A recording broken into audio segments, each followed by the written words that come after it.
या फिर रेसिस्टेंसेस, कुछ भी कह सकते हैं। सर्किट में करंट को कम ज़्यादा करने के लिए हमको कई बार रेसिस्टेंस को आड़ा टेढ़ा लगाना पड़ता है, क्योंकि resistance is opposition to flow of. तो कभी भी यदि सर्किट में करंट को कम ज़्यादा करना है तो हम वहाँ पे बहुत सारे रेसिस्टेंस को अलग अलग तरीके से लगाते हैं, तो उसको कहते हैं अपन combination of resistances to maintain the current in the circuit और टू फुलफिल आवर नीड, है ना। तो हम दो तरीके से रेसिस्टेंसेस को लगा सकते हैं। सबसे पहले या तो हम रेसिस्टेंसेस को लगाते हैं सीरीज का मतलब होता है when one end of one resistance is connected to start of the other, पहले का अंत दूसरे के शुरुआत से जुड़ा हो, तो हम कहेंगे ये दोनों रेसिस्टेंस किसमें है, सीरीज कॉम्बिनेशन। दोनों की वैल्यू अलग अलग है, R1 एंड R2, दोनों के अक्रॉस एक ammeter to measure the current in the circuit, supply और एक की टू स्विच ऑफ और ऑन द सर्किट। ठीक है, गेटिंग माय पॉइंट। अब हमेशा याद रखना सीरीज कॉम्बिनेशन में सेम करंट फ्लो होता है, current is same but voltage is different across every resistance। हर एक रेसिस्टेंस के अक्रॉस वोल्टेज अलग अलग होगा, लेकिन करंट सारे रेसिस्टेंसेस से सेम जाएगा, सीरीज कॉम्बिनेशन। अगर ऐसा होता है इसका मतलब इस एमीटर को मैं इस पूरे वायर में कहीं भी लगाऊं, it will give you the same value, चाहे यहाँ लगाओ, चाहे इन दोनों के बीच में लगाओ, चाहे पूरे सर्किट में से एक ही करंट फ्लो हो रहा है and that current is I. एक ही बात है, यहाँ से निकला, ऐसा नहीं होता यहाँ पे पहुंचा 10 था, फिर करंट रेसिस्टेंस को देख लिया 8 हो गया।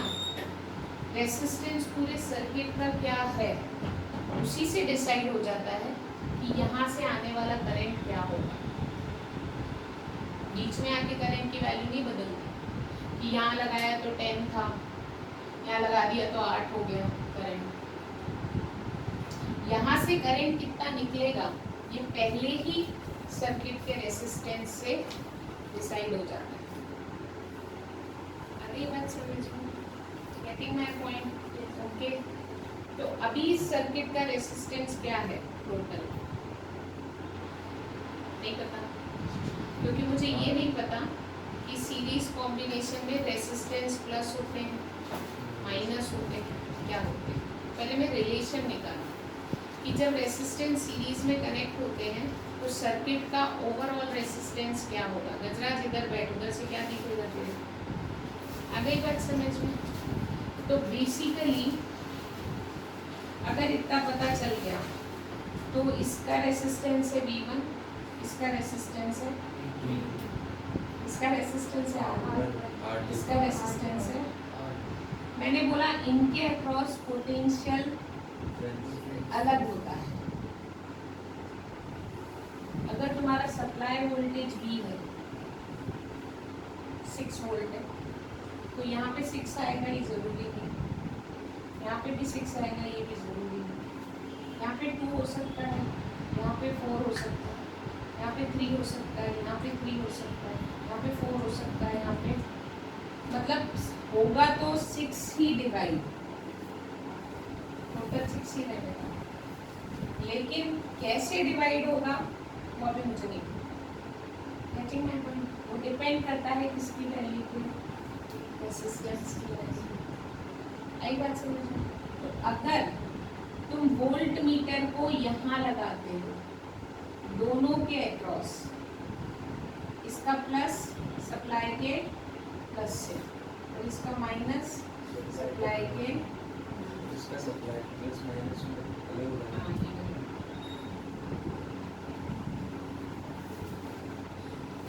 है ना। तो वोल्ट मीटर की रीडिंग कितनी आएगी? 6। क्यों 6 आएगी? इधर पे, क्योंकि ये दोनों के अक्रॉस लगा हुआ है, तो दोनों का सम तो 6 ही है, अंदर ही 6 रहे।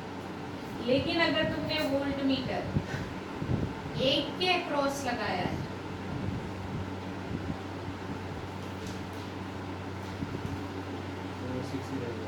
तो ये 6 नहीं देगा वैल्यू, ये वैल्यू देगा V1, जो वोल्टेज होगा R1 के अक्रॉस। आगे तक समझ। और अगर वोल्ट मीटर यहाँ लगाया है तो भी वो वैल्यू 6 नहीं देगा, वो देगा वैल्यू। अभी बात समझ। एमीटर कहीं भी लगाओ करंट सेम है, कोई फर्क नहीं पड़ेगा। वोल्ट मीटर कहाँ लगा रहे हो उस पर डिपेंड करेगा, उस पर वैल्यू क्या आएगी। लेकिन मैं पॉइंट ओके। अब V1 कितना होगा? V1 होगा IR, V is equals to IR होता है। I तो पूरे में सेम है। V1 किसके अक्रॉस है? R1 के, इसलिए V1 is equals to IR, V2 is equals to IR। जितना सप्लाई दिया है वो ही 2 भाग में बटा है। 6 वोल्ट दिया था, ये ही 6 इन 2 में बटता है। यस और नो? तो total voltage is the sum of voltage across first plus voltage across second. Total voltage is total current into total resistance. Total resistance अभी मुझे नहीं पता सर्किट का क्या है, मुझे तो ये पता है ये R1 है और ये। टोटल रेसिस्टेंस को मैं RS से लिख रही हूँ, ठीक है। V1 is IR1 plus V2 is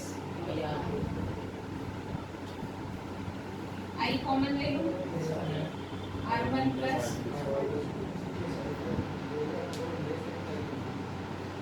I इसके नीचे आ जाएगा, I से I, RS is equals to मतलब सर्किट का टोटल रेसिस्टेंस जब दोनों को प्लस कर दोगे तो आ जाएगा। मतलब अगर रेसिस्टेंसेस सीरीज में लगे हैं और तुम्हें सर्किट का टोटल रेसिस्टेंस निकालना है तो तुम उनको सिंपली क्या कर दो, ऐड कर दो। इसका क्या मतलब होता है? इसका मतलब होता है अगर इस सर्किट को मैं चाहूँ, अगर मान लो ये 2 और ये 3 ओम का रेसिस्टेंस है, और अगर मैंने इसकी जगह एक रेसिस्टेंस लगा दिया, कितने का? और क्या सप्लाई दिया? 60 दिया, और यहाँ पे एमीटर लगाया, तो दोनों ही एमीटर में सेम रीडिंग आएगी। क्योंकि जब 2 और 3 मिलके 6 वोल्टेज से I करंट ले रहे हैं, तो 5 ही 6 वोल्ट से I की करंट लेगा। इसका मतलब ये होता है कि हम इस सर्किट को इस सर्किट में बदल सकते हैं। मैं R1 और R2 की जगह पे एक रेसिस्टेंस लगा सकती हूँ और वो रेसिस्टेंस होगा इन दोनों के सम के बराबर, तो भी सर्किट के करंट में कोई चेंज। अगली बात समझ में, गेटिंग माय पॉइंट। अगर तुम्हारे पास ऐसे कितने भी रेसिस्टेंसेस हैं तो सीरीज का कॉम्बिनेशन होता है R1 plus R2 plus dash dash dash, जितने हैं सबको कर दो। अगली बात समझ में, गेटिंग माय पॉइंट। तो अगर रेसिस्टेंसेस सीरीज में लगे हैं तो you can simply add them. बोला है अगर एक सर्किट में आर रेसिस्टेंस के आर ओम के कितने रेसिस्टेंस लगे हैं एन, ये जुड़े हुए हैं यहाँ पे, ऐसे मैंने कितने रेसिस्टेंस लगाए हैं एन रेसिस्टेंसेस लगाए हैं।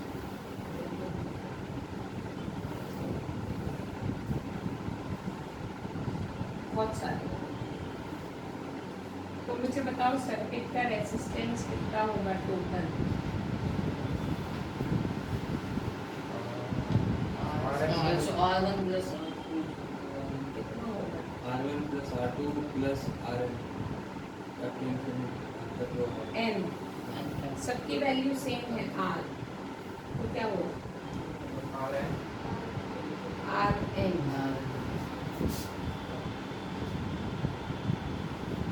क्यों? तुमने दो दो के 5 लगाए हैं,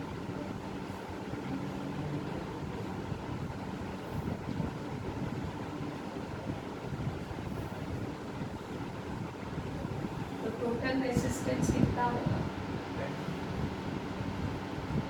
2 को 5 बार प्लस करोगे ना, तो मैं इसको ये भी तो लिख सकती हूँ, लिख सकती हूँ ना, तो यही मैंने ऊपर किया। मेरे पास आर वैल्यू के एन रेसिस्टेंस थे, तो आर को एन टाइम्स प्लस कर देना, तो मैंने उसको लिख दिया एन आर। अगर सारे रेसिस्टेंसेस इक्वल हैं, इक्वल वैल्यू के, और ऐसे मेरे पास एन रेसिस्टेंस है, तो टोटल रेसिस्टेंस होगा एन इंटू। आई बात समझ में? सीरीज सुना नहीं बेटा, हिंदी का।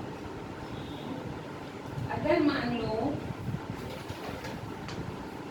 सीरीज कॉम्बिनेशन में सबसे पहला याद रखना है current is same in every part of the circuit. दूसरा, equivalent resistance is the sum of individual. तीसरा, टोटल जितना दे रहे हो पोटेंशियल वो ही बटता है हिस्सों में, मतलब 6 ही 2 भाग में बटा है। अगर वहाँ 6 दोगे तो 6 ही n भाग में बटेगा, मतलब जितना खाना दे रहे हैं उतने में से ही सबको परोसना है। Getting my point? जितना वोल्टेज देंगे उतना ही डिवाइड होगा। V is V1 plus V2 plus V3 whatever. आगे बात समझ में? Current following is independent. मैंने बताया एमीटर को कहीं भी लगा दो सर्किट सेम वैल्यू देगा, कोई फर्क नहीं पड़ता कहाँ लगा रहे हैं। पांचवा, हमेशा याद रखो, equivalent resistance is always greater than individual. मतलब हमेशा सीरीज कॉम्बिनेशन में सर्किट का ओवरऑल रेसिस्टेंस बढ़ जाता है। क्या हो जाता है? क्यों? क्योंकि तुमने 2 और 3 के लगाए थे, इसका इंडिविजुअल, इसका इक्विवेलेंट कितना आया? 5 2 से भी बड़ा, 5 3 से भी बड़ा। तो तुम अगर किसी भी रेसिस्टेंस को सीरीज में लगाते हो तो उस सर्किट का ओवरऑल रेसिस्टेंस बढ़ जाता है। क्या बोला मैंने? क्या बताया? रेजिस्टेंस को किसी सीरीज में लगाना है तो उसका ओवरऑल डिस्टेंस बढ़ जाता है, रेसिस्टेंस बढ़ जाता है। इस केस में एग्जांपल कौन सा क्या बताया? ये बताया ना मैंने अभी 2 और 3 वाला। क्या बताया मैंने? क्या समझाया अभी इसे 2 या 3 के एग्जांपल से? आपने बताया कि अगर इसका जो टोटल है वो 5 है, तो वो 2 और 3 जो अलग अलग है, तो वो 2 भी 5 से कम है और 3 भी 5 से कम है। नीचे क्या देख रहा था?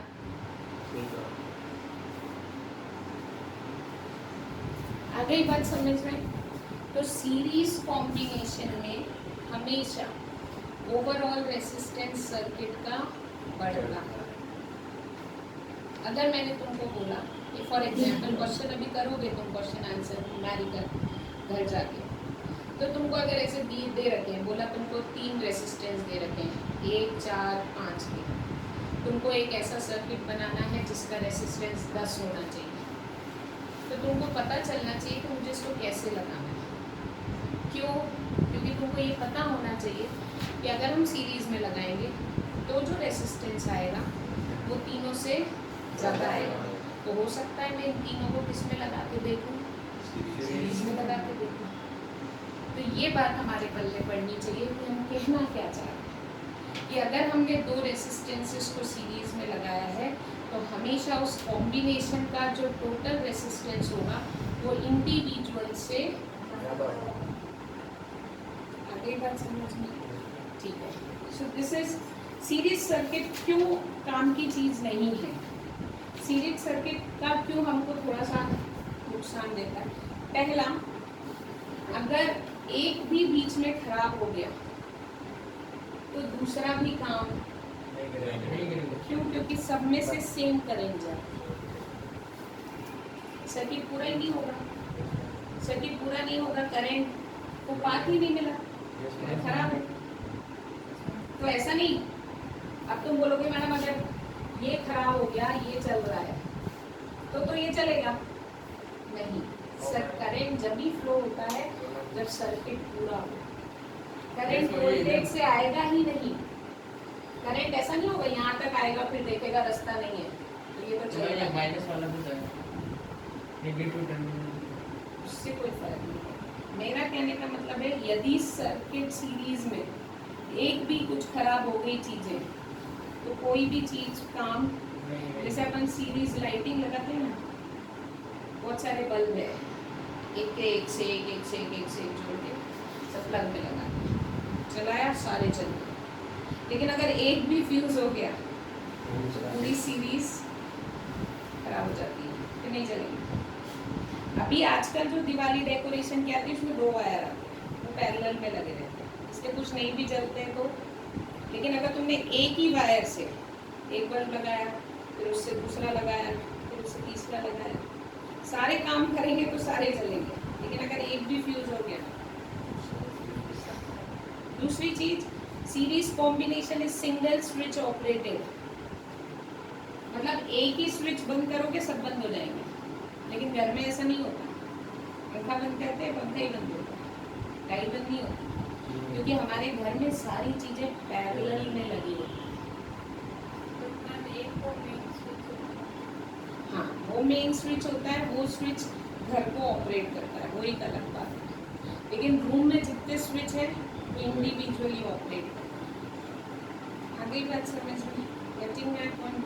तो सीरीज कॉम्बी, और एक और नुकसान, मान लो तुमने एक लाइट और एक गीजर सीरीज में लगा दिया, लाइट गीजर, घर पे हमारा कितना वोल्ट आता है, 220, और हमारे घर में आता है ना इतना खाना आता है।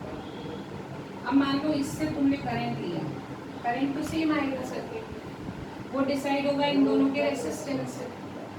लेकिन गीजर को तो क्या चाहिए, ज़्यादा करंट चाहिए। मेन पावर प्लग लगाते हैं गीजर मेरा वाला, तो लाइट को तो नहीं चाहिए। तो करंट किससे डिसाइड होगा, मान लो इसको 5 एम्पियर का करंट चाहिए, लेकिन इसको तो 0.1 ही चाहिए, इससे ज़्यादा करंट में तो एक भूल जाएगी।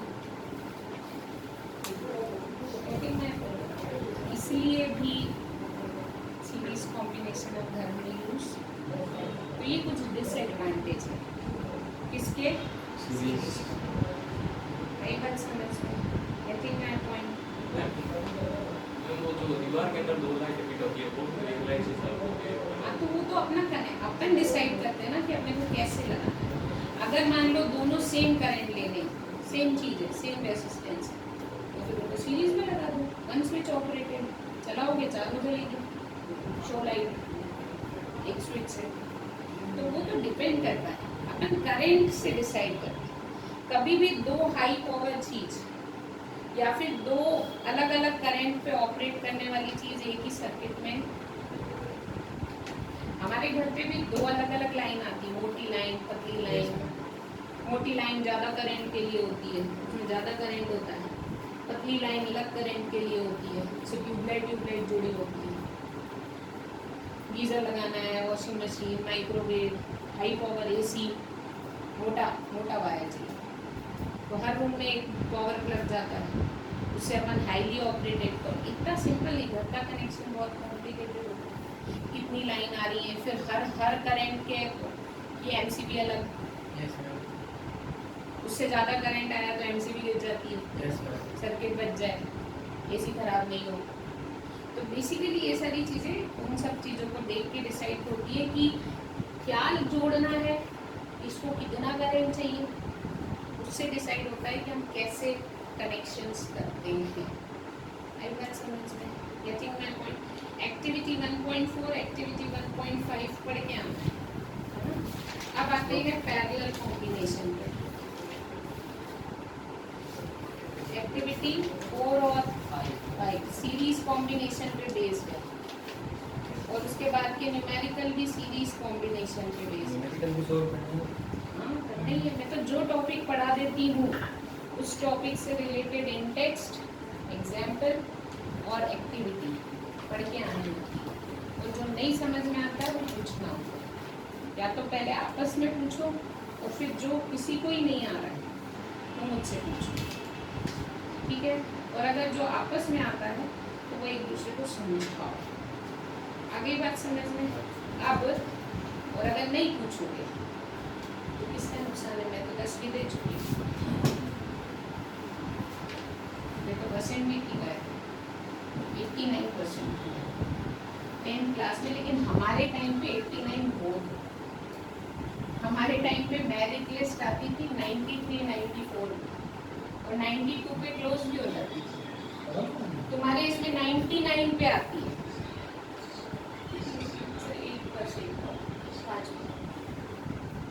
99 पे आती है, 99.9 first merit list.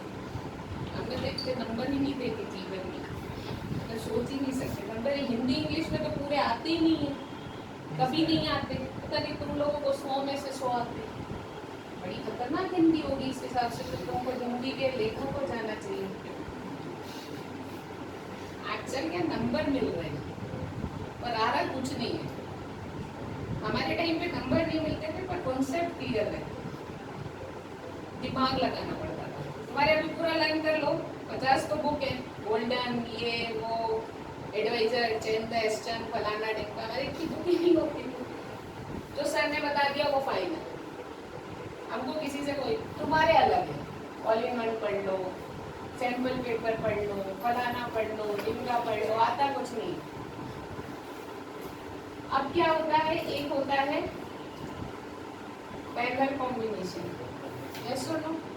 Parallel combination में सारों के स्टार्ट एक कॉमन पॉइंट से लगेंगे। जितने भी रेसिस्टेंस है उन सब की स्टार्टिंग एक कॉमन पॉइंट से होगी, और वो सब खत्म भी एक कॉमन पॉइंट पे।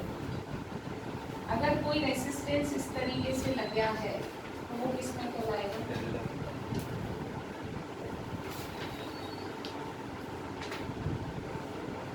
This is parallel. अब यहाँ पे, यहाँ से करंट आया आई, यस और नो? यहाँ आने के बाद दो रास्ते, दोनों में जाएगा, लेकिन दोनों में अलग अलग जाएगा। I1 वो डिसाइड होगा किसकी वैल्यू से, R1 और ये I1 और I2 किससे बने हैं? I से बने। तो यहाँ पे वापस दोनों मिलके वापस क्या बनाएंगे?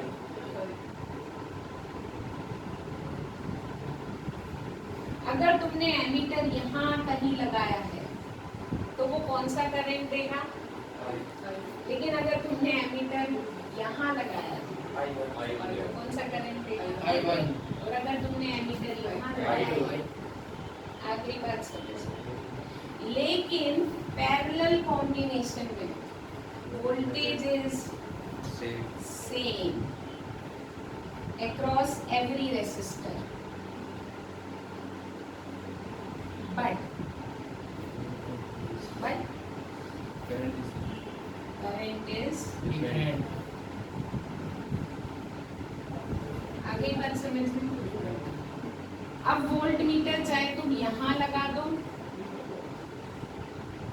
तुमने 6 दिया है तो 6 ही आएगा, और चाहे तो यहाँ लगा दो और चाहे तो 6 ही आएगा। वोल्टेज सबको सेम थाली परसते, तुम तुम्हारी ग्रुप के हिसाब से कर। हमारे घर में ऐसा ही होता है। ट्यूबलाइट को भी 220 मिलता है, पंखे को भी 220 मिलता है, गीजर को भी 220 मिलता है। सब अपनी अपनी क्षमता के अकॉर्डिंग उससे आई बात समझ में। लेकिन अगर तुमने यहाँ पे सीरीज में पहले गीजर लगा दिया, बाद में ट्यूबलाइट लगाई, तो यहाँ पे जो 6 दिया था उसमें से पहले तो यही खा लेगा। मान लो इसने 5.5 खा लिया, इसके पास कितना बचा? हाँ ना, इसमें तो उसको ज़्यादा भूख लगी थी, पूरी थाली खत्म कर दी, उसके 2 गाल से छोड़ दी, बेचारे की भूख भी खत्म हो गई। लेकिन पैरेलल में ऐसा नहीं है। आई बात समझ में? Getting my point? तो ये याद रखना। अब यहाँ पे I is divided into E is equals to क्या फॉर्मूला होता है? IR। I is equals to क्या होगा? This is total current, so this is total voltage upon total resistance। total resistance को लिखती हूँ RP से, क्यों? क्योंकि यहाँ कैसे अभी मुझे नहीं पता RP क्या होगा। इन दोनों को हटा के मैं कितना लगाऊं मुझे नहीं पता। यहाँ पे डायरेक्ट ऐड नहीं करते। आई बात समझ में? दिस इज V अपॉन, क्योंकि वोल्टेज तो सबके अक्रॉस सेम है, plus this is V upon V common,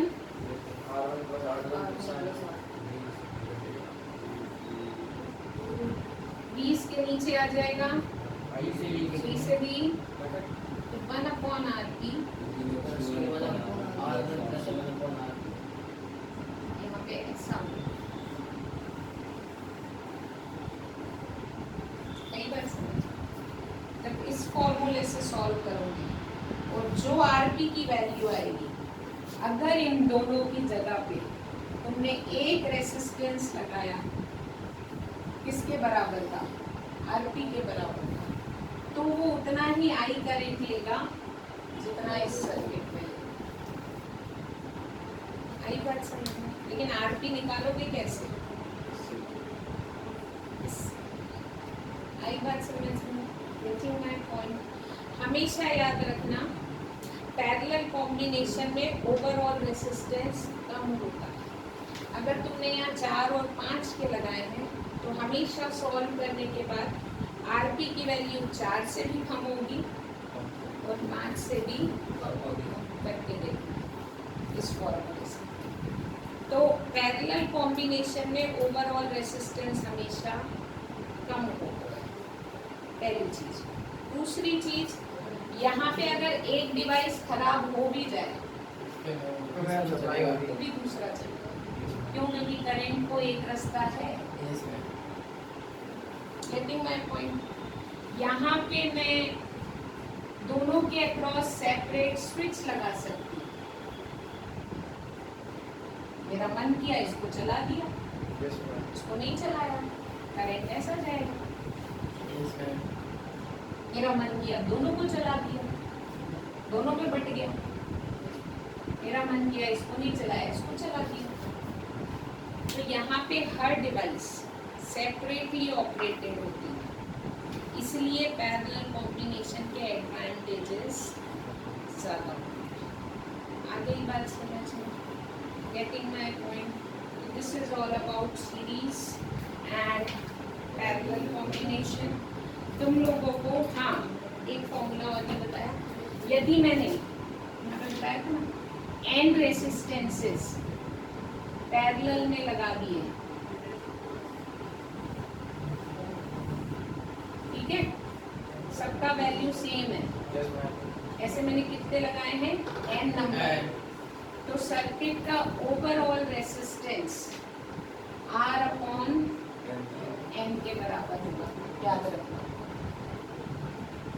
और यहाँ पे n इंटू R, इस पे बेस्ड क्वेश्चन है बुक में, इसलिए बता रहा हूँ। आई बात समझ में? अब तुमको कल बहुत सारा होमवर्क है, 1.6 एक्टिविटी तक पढ़ना है। पैरेलल कॉम्बिनेशन के आगे की एक्टिविटी है 1.6, एक्टिविटी 1.6 देख ली, ठीक है। और उसके आगे क्वेश्चन भी है, एग्जाम्पल और इन टेक्स्ट। बताओ, मतलब टॉपिक 12.7 के पहले तक का, 12.7 के पहले तक का पढ़ के आना है।